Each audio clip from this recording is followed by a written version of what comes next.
Alrighty folks, we're back with another hot collection. It's all about cocoa pots. We promised it. Anyway, we're right on it, right here on my take on Home and Garden.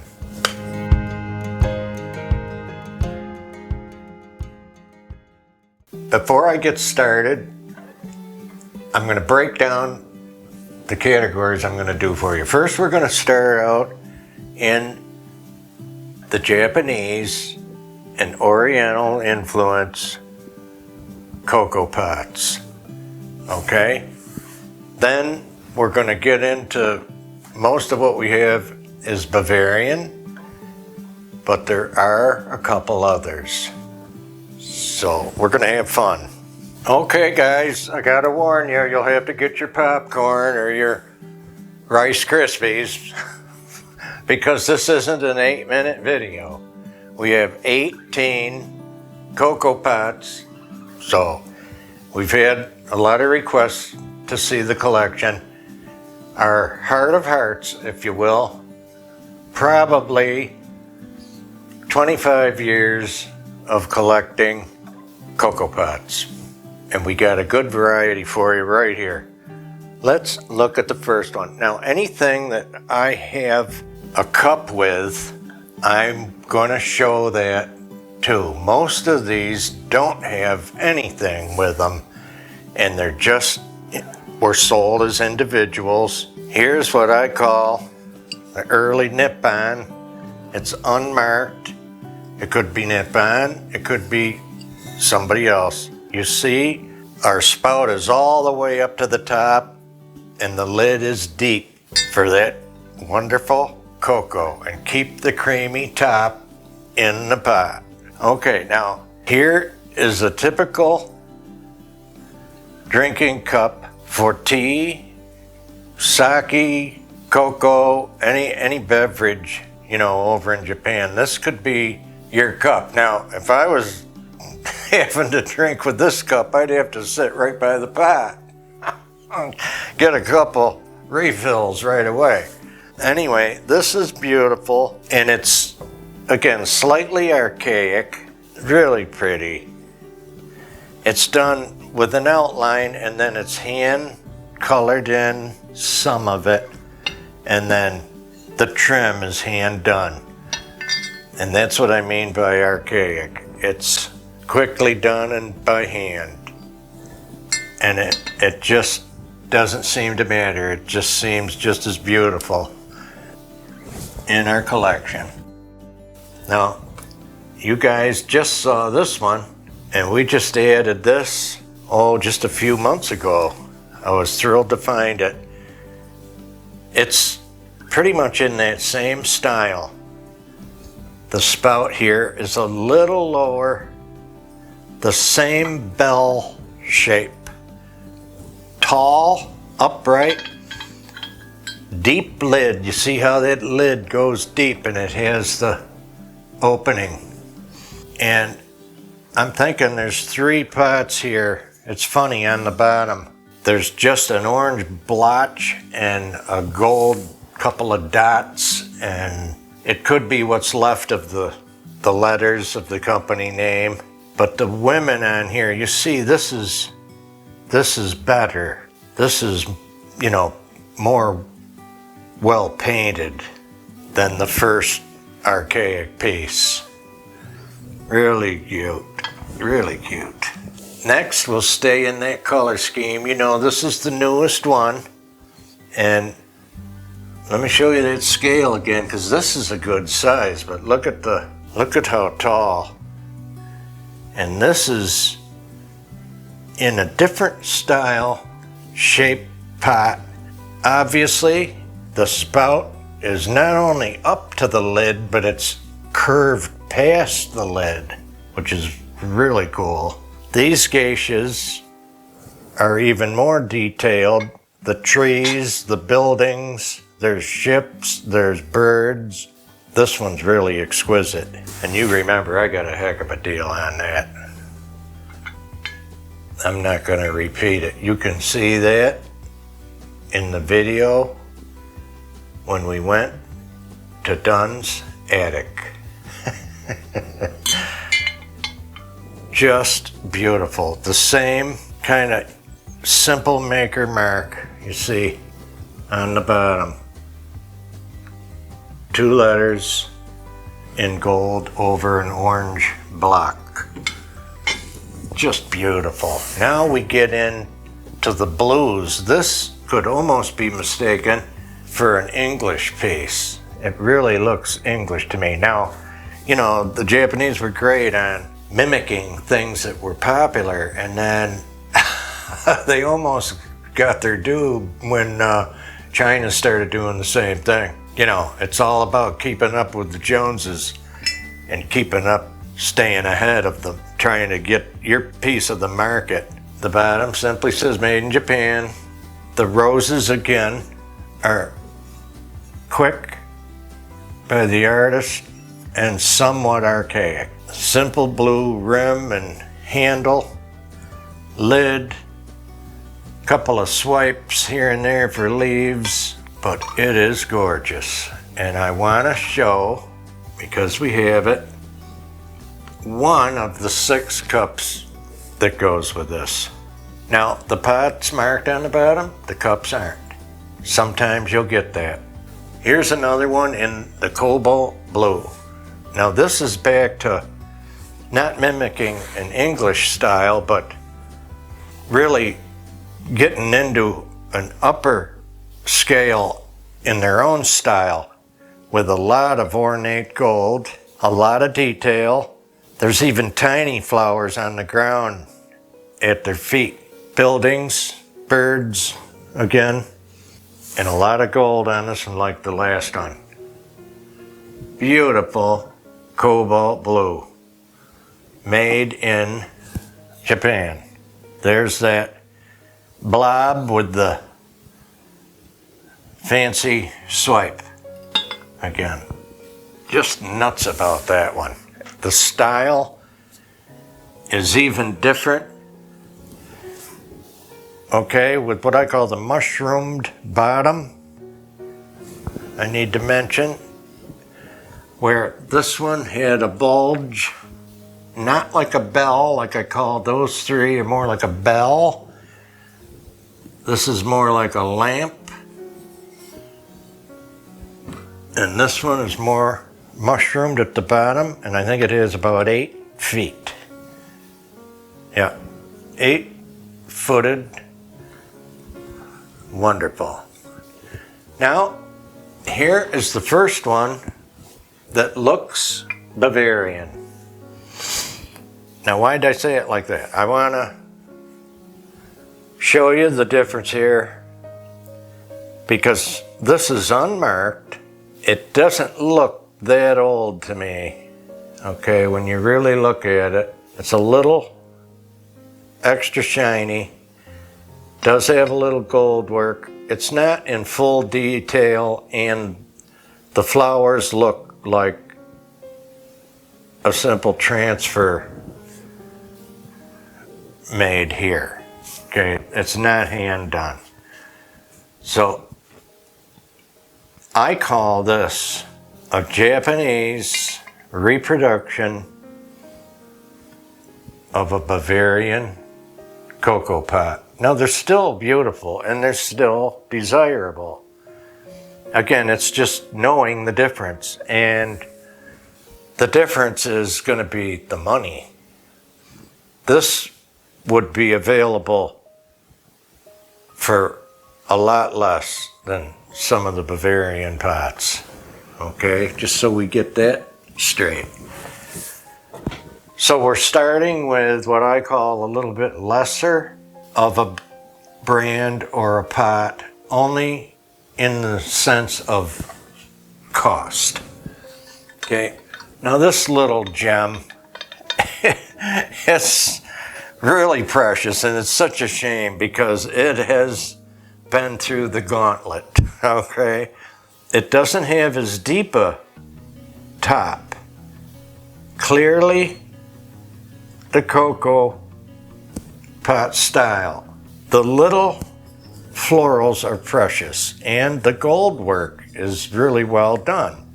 There's lattice work and leaves, but the poor thing has a broken spout and a repaired fringe here, and I could never get rid of it because it was my mom's.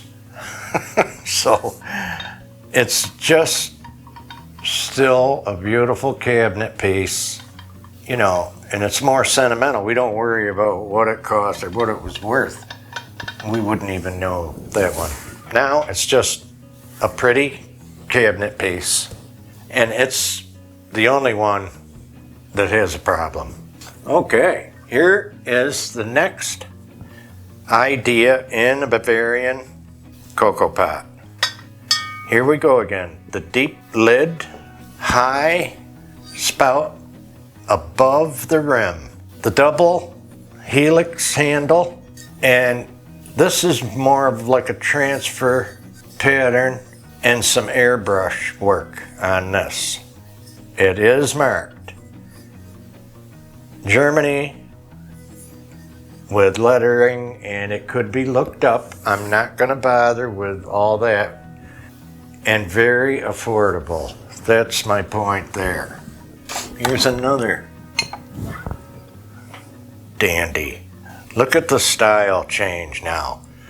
This I call more chateau, and again with the mushroom bottom compared to the bell, simpler bell shape again, and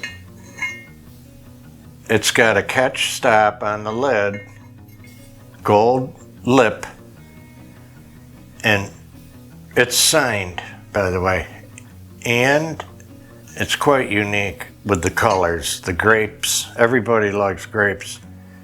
And the bottom is signed in probably 22 karat gold. Just wonderful. Here's another dandy. Now, I always have trouble with the name of this flower, but Nasturtium, I think I'm sure of it. This, I'm nuts about this. This green fades up and down to cream, and then it starts getting darker again to like an olive. There's about 4 or 5 greens in here. High spout, deep lid with the opening, extra care in the handle and scroll work, footed, stamped, and marked and numbered in the gold, 22 karat gold. Just nuts about this one. Really cute. Now you'll notice too, here's an example. One side is more elaborate than the other.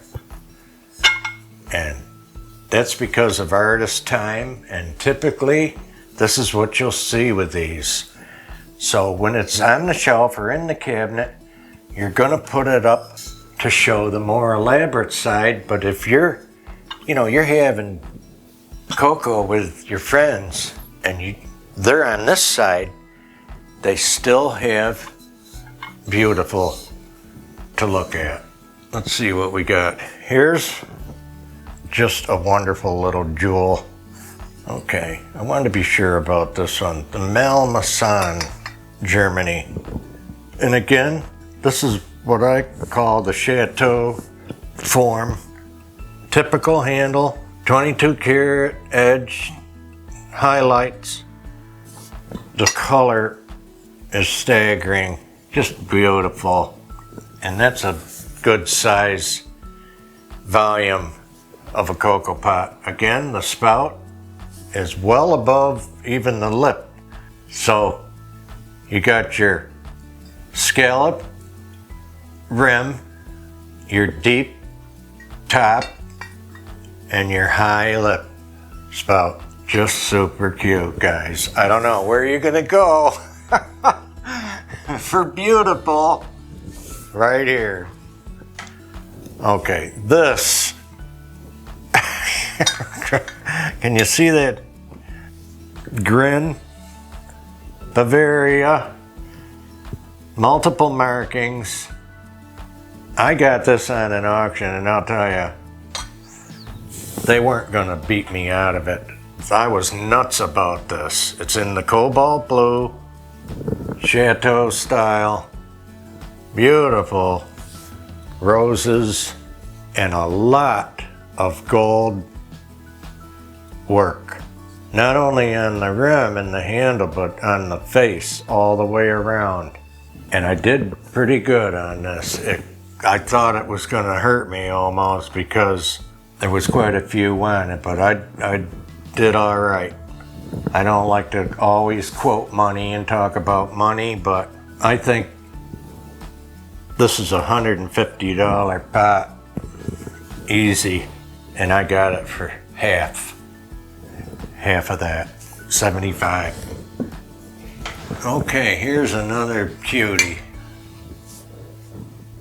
This is in the more early, I don't want to say possibly Art Deco, probably on the edge of Art Deco, which, you know, started early. It could be, there's a couple things about this pot that tells me even 1920s. Royal Rudelstadt, okay? Rudelstadt. Now that could be looked up. I just said we're not going to take all that time, but the whole rim, the top, the handle is all in gold. There's gold in the roses, like the branches and the thorns are highlighted in the gold. Just wonderful. Love this pot in the Art Deco style. Look at that, guys. This particular pot I got Angela just last year, and it does have 3 cups and saucers, and I'm glad this came up because I wanted to talk about it anyway. You see it clearly goes with this cocoa pot and the saucer. Okay, same stamp on the bottom, which is nice because there's no doubt about what it is. Even the cup. So the pot, the saucer, the cup, it's all stamped the same. And what I wanted to mention on these, the sad thing about a lot of your drinking collectibles, your decanters, containers, and teapots, cocoa pots, coffee pots, all this, the cups and saucers, they were used. So what happened? They broke them. You know, they were always used so often, so they got broke. And that's why they want a fortune today, even just if you see one, just this one little tiny, it doesn't make sense when you see the price, but if you think about what happened over the lifetime of the piece, they broke them. So, you know, it's just fantastic to have any. So this little pot came with 3 cups and saucers, and I'm just, you know, tickled to death over a pot having any, because so many, you see, so many don't have not one with it. So this is a special cutie with 3. Okay. Like I said, anything that had something with it, I want to show it. So we'll take a second. Here's another beaut. It's Bavarian. It's in the more, coming into the more modern shape right out of the 20s. Now this is Bavaria, stamped, numbered, and it has a problem with its lid. It is another one with a problem. When that lid's on, look how beautiful. And I'll tell you, even with the problem, they still want a bunch of money. Now, this pot is signed. You guys that are used to collections, you know that a signed piece, I'm just going to throw a wild guess, it can add probably 10%, maybe 20%. And it depends on what you're talking about. That can change up or down, but as a rule of thumb, if I see something signed, I know it's going to be 10 or 20% higher than what I thought I wanted to pay. Because they're thinking that too. So this little beauty came with, you won't believe it, 5 cups and only, I gotta look over there, 2 or 3 saucers, okay? Now typically, when the set was new and made, you know, manufactured, they'll have 6 cups and 6 saucers. And we saw the Oriental one in the blue, the archaic roses, the hand-painted. Those didn't come with saucers. If the bottom of the little cup isn't round, it probably didn't have a saucer. Okay, that's something to go by. Because you'll notice the saucer has a round dimple or imprint for the cup. So when you're shopping and they don't have something with it, or they have half of something with it, that'll help you think on what you should pay. Okay, it's still, with a little problem, it's still beautiful. And the fact that it has 5 cups, only 1 cup missing, and then only 3 saucers missing. You know, a lot of times out at the flea, guys will have stuff all over the place, all over the table. And they'll go, this is the bargain table, and everything on it is $2, $5, whatever. Sometimes you will find, you know, these will be separate, and you'd look at it and go, what good is that? Why would he keep that? Well, you might be missing that, and on a rare occasion, there's nothing more fun than finding that little wild missing little piece to one of your collections that you found. So, I love that. You know, that can be a lot of fun. Here is a special, and I'm going to tell you why. Another auction pot. It is Bavarian. It's actually Meissen, Saxony, Germany, okay? This thing is spotless. It came across as an auction, and I was on it like a hunting dog. I waited, I think, and followed it for 2 days, okay? It's probably the most I've had to pay, but it had flawlessly 6 cups and 6 saucers that match, properly stamped, 22 karat gold highlights with the violets. The only one of this name, and I want to say the whole set was maybe $125. Now, you'll see them for way, way more than that. I was turned inside out to just pay that. That is including shipping. It's impossible. The thing is obviously, what?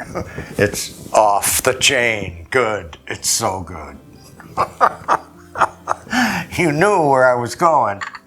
You regulars. Now this one's special because it's the only one that we have from this country.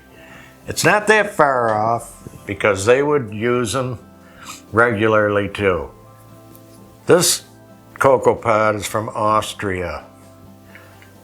And I'm telling you, the little intricate flower, here's the deep, look at this. This is really special. It has a guide for the lid. It has perforations to the spout. So this top can't vary, too much. It's, how can I explain? It's spiraled, it's beaded on its face. It's gold trimmed and highlighted in this incredible, it's almost forget-me-nots, but the cutest tiny little violet flowers on a vine. Extra special. Too cute. This will look familiar in this coming out of Art Deco and maybe into more modern, possibly the 40s. Okay, beautiful. This one, why I think it's special, it's all satin. It's done in satin. And even the lesser side is really well done. It almost has as many roses as the major side. You see? And then there's a mist and there's a fade. So it's almost a 3D in the leaves. Just gorgeous. Made in Bavaria. Now the last one, some of you that have been with us, you got to see this with a table before, and you know you're going to hear it again.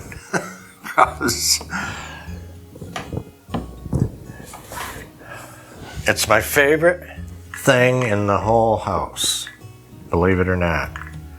This set by RS Prussia. By the way, this is RS too, I meant to say. No cups and saucers with it. Real early piece, beautiful piece. Those can go into right on the turn of the century as well. This is acorn and oak leaf in the RS Prussia, properly stamped on the bottom. My heart of hearts, right here. Gold highlights, and I've just never seen anything like it. Look at the main side and then the off side. Even the off side is gorgeous. We look for this all year, every year. And for a year now, we haven't seen one piece. Not one to add to this. Now, luckily, when Angela got this for me, it came with 5 or 6 cups and 3 plates, you know, typical. Something's missing. I was so happy to have that many. I'm pretty sure it's 5 cups and 3 good plates, and then I think there was a plate or 2 that were cracked. They're not worth a thing because they're cracked and repaired and fixed. But the ones that are, there's nothing wrong. And this is fine porcelain, okay? Each thing is properly marked RS Germany. This is signed, and it's a tough pronunciation what that RS stands for. Some of you know, but it's Reinhold Schlägermisch. Reinhold Schlägermisch. Almost a tongue twister, but that's why in the business, you know, people just talk RS. And why did I say Prussia? Well, the earlier stuff, because they were go into the 1800s, the early stuff is RS Prussia. Then it became, you know, RS Germany. This is some of the finer, nicer stuff, higher end, trust me, stuff to collect. And it's exciting because it's just not available. It almost becomes a tease, and it almost becomes a bigger challenge when you're dealing with something like that. So I wanted to share that with you. Well, folks, that's our chocolate pot collection today. All you collectors, even some of you dealers, chomping at the bit, looking at this stuff. You know it's not going anywhere, it's staying right here. We know you enjoyed it. Thanks for coming by, folks. Where else you gonna go? I don't know. Except right here on my take on Home and Garden. Now you can visit us on Instagram. Take care, everybody. And we'll see you in the next over-the-top, informative, incredible, heart-palpitating collection video. Send us a buddy, and a new subscriber. Take care.